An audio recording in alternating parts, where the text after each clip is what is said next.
আপনারা যারা আমার কাছ থেকে বাহিরের তথ্যগুলো জানতে চান তাদের উদ্দেশ্যে আজকের ভিডিওটা। পর্তুগাল সম্পর্কে আজকে কিছু তথ্য দেই।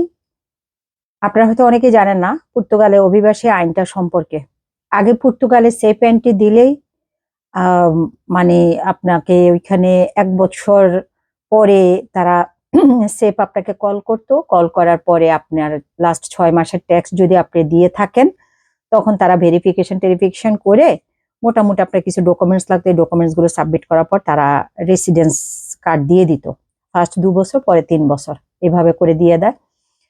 তো সেই আইনটা একটু পরিবর্তন হয়ে তারা কি করছে পর্তুগালে, সেই আইনটা পরিবর্তন হয়নি, আইনটা বলবৎ থাকাকালীনে তারা পর্তুগালে বাচ্চা হলেই পাসপোর্ট দেওয়ার একটা আইন করেছে।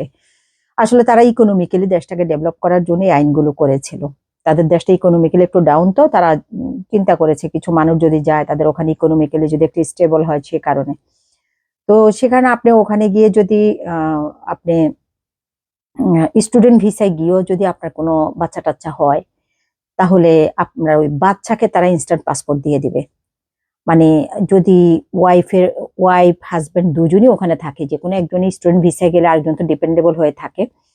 তো সেই ক্ষেত্রে যদি পাসপোর্টে মানে আপনার যদি ভিসার মেয়াদ, এটাকে কি বলে, স্টুডেন্ট ক্যাটাগরি পড়তে আপনাকে একটা স্টুডেন্ট রেসিডেন্সের পারমিট দিবে।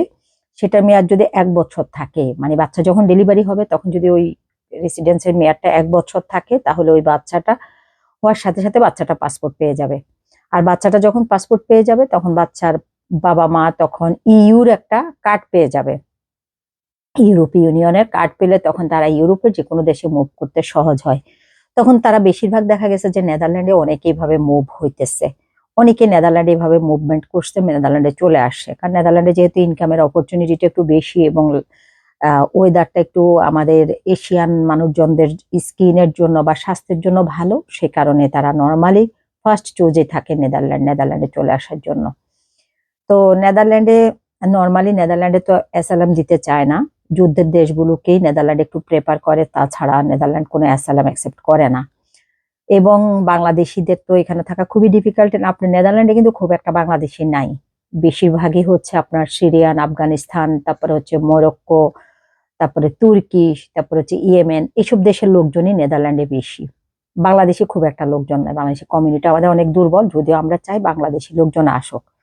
আপনারা অনেকে নেদারল্যান্ডের আইন সম্পর্কে জানতে চান, নেদারল্যান্ডের পিআর সম্পর্কে জানতে চান, টিআর সম্পর্কে জানতে চান। নেদারল্যান্ডে 18-র নিচের কেউ যদি রেসিডেন্স পায় তখন তার ফ্যামিলি আনার ক্ষেত্রে ওই বিষয়গুলো জানতে চান, বাচ্চা হলে কি আইন সেগুলো জানতে চান। আমি এইগুলো সম্পর্কে আপনাদেরকে অলরেডি আমার বিগত ভিডিওতে অনেক তথ্য দিয়েছি। আপনারা হয়তো ওই ভিডিওগুলো মিস করতেছেন, ওই ভিডিওগুলো আপনারা দেখেন। আমি আমার চ্যানেলে শুরু থেকেই এই ভিডিওগুলো আপলোড করেছিলাম। আপনাদের কাছে যেটা মনে হবে যে এটা সম্পর্কে আপনারা জানেন, ওই ভিডিওগুলো দেখার পর আপনারা বুঝতে পারবেন কোন বিষয়টা আপনাদের কাছে জানা নেই বা কোনটা আপনাদের কাছে জানা দরকার, কোন কথাটা আমি বলিনি। তখন ওইটা সম্পর্কে আমাকে আপনারা মন্তব্য করবেন, আমি আপনাদেরকে সেই তথ্যটা দেব।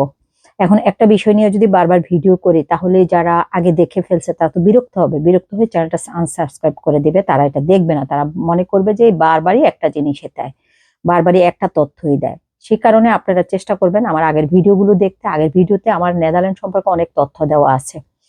তো সেই কারণে আমি আজকে পর্তুগাল সম্পর্কে বলার জন্য চেষ্টা করতেছি। তো পর্তুগালে আমি আমার নিজের ভিতরে একজন মানুষ, সে পর্তুগালে ছিল, সে অ্যাকচুয়ালি ফ্রান্সে স্টুডেন্ট ভিসা আসছে। ফ্রান্সে স্টুডেন্ট ভিসা আসার পর ফ্রান্সে তার পড়াশোনা শেষ হওয়ার সাথে সাথে ফ্রান্সে সে থাকতে পারতেছে না, একটু থাকা ডিফিকাল্ট, তখন সে পর্তুগালে গিয়ে সেফ এন্ট্রি করেছিল।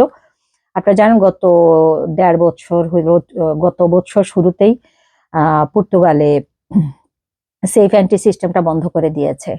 অভিবাসীদের জন্য যে সেফ এন্ট্রি করে যে মানে 1-1.5 বছর পর রেসিডেন্স পাইতে, এই জিনিসটা বন্ধ করে দিচ্ছে। তো সেই লোক 1.5-2 বছর আগে গিয়ে ওখানে সেফ এন্ট্রি করেছিল। তো সেফ এন্ট্রি করা থাকাকালীন তো ওনার ওখানে একটা সেফ এন্ট্রি করার পর উনি একটা রেসিডেন্স পারমিশন পাইছে। তো অ্যাজ ইউজুয়াল ওখানে ওনার রেসিডেন্স পারমিশন ছিল, এর ভিতরে ওনার একটা বেবি হয়েছে, ওনার একটা বাচ্চা হয়েছে। বাচ্চাটা হওয়ার পরে উনি এই বাচ্চাটা ইনস্ট্যান্ট পাসপোর্ট পেয়ে গেছে, যেহেতু ওনাদের রেসিডেন্সের মেয়াদ ছিল ওনার এবং ওনার ওয়াইফের। তো বাচ্চাটা পাসপোর্ট যে কোনো একজনের থাকলেও চলতো আর কি, রেসিডেন্স 1 বছরের পারমিশন। তো যাই হোক, তা বাচ্চাটা ওইখানকার পাসপোর্ট পেয়ে গেছে। পাসপোর্ট পাওয়ার সাথে সাথে ভদ্রলোক নেদারল্যান্ডে শিফট হয়ে গেছে। তো নেদারল্যান্ডে কিভাবে শিফট হয়েছে, শিফট হয়ে আমাদের বাসায় আসছে। তো কিভাবে শিফট হয়েছে, কি হয়েছে, লাগলে আমি ওনার সাক্ষাৎকারটা নিয়ে আপনাদেরকে এখানে আপলোড করে দেব। এই ভদ্রলোকের সাক্ষাৎকারটা আমি নেব, উনি অনেক তথ্য ওনার কাছে আছে, উনি সমস্ত তথ্যগুলো বলে দিবে। তো পর্তুগালের যারা আছেন তাদের জন্য এই তথ্যগুলো খুবই জরুরি। এই তথ্যগুলো আমি চাই আমাদের বাংলাদেশিরা এখানে আসুক এবং বাংলাদেশি কমিউনিটি ডেভেলপ হোক এবং বাংলাদেশি কমিউনিটিটা অনেক স্প্রেড করুক। এতে আমাদের নিজেদের মনোবল বাড়বে, আমাদের শক্তি বাড়বে এবং আমাদের কালচার বাড়বে, আমাদের নিজেদের মানে আনন্দ ফুর্তি করতে পারবো নিজের কালচারের লোকজন বেশি থাকলে। তো আমি পর্তুগাল পর্তুগাল তো জানেন, পর্তুগালে মানে 800-900 ইউরো ইনকাম করাই খুব ডিফিকাল্ট, খুবই টাফ। পর্তুগাল 800-900 ইউরো ইনকাম করা যায় না, খুব কঠিন হয়ে যায়। সে কারণে অনেকে পর্তুগালে জাস্ট সহজ রেসিডেন্সের জন্য পর্তুগাল থেকে যায়। তারপরে যখন তাদের রেসিডেন্স হয়ে যায় বা পিআর হয়ে যায়, তখন তারা পর্তুগাল থেকে অন্যদিকে শিফট হয়ে যায়। কিন্তু এই ক্ষেত্রে বাচ্চা হয়ে গেলে তো পোয়াই 12, তখন খুব দ্রুতই তারা অন্য দেশ চুজ করতে পারে, যেহেতু বাচ্চাটা পাসপোর্ট পেয়ে যায় এবং তারা ইউর একটা কার্ড পেয়ে যায় মা বাবা। তো আপনাদের যদি এই সম্পর্কে আরো বিস্তারিত জানতে হয়, আপনারা আমার সাথে যোগাযোগ করবেন। অবশ্যই আপনারা মন্তব্য করবেন, আমার ভিডিওর নিচে মন্তব্য করলে আমি মন্তব্যগুলো পড়ি। হয়তো অনেক সময় উত্তর দিতে পারি না, সময়ের স্বল্পতার কারণে উত্তর দিতে পারি না, বাট আমি মন্তব্যগুলো পড়ি। তাই আপনারা লিখবেন, লিখলে আমি মন্তব্যগুলো পড়ে কোনটা প্রায়োরিটি বেসিস আপনাদেরকে জানানো দরকার আমি সেটা অবশ্যই জানাবো। আজকে এই পর্যন্ত রইলো, ভালো থাকবেন, আল্লাহ হাফেজ।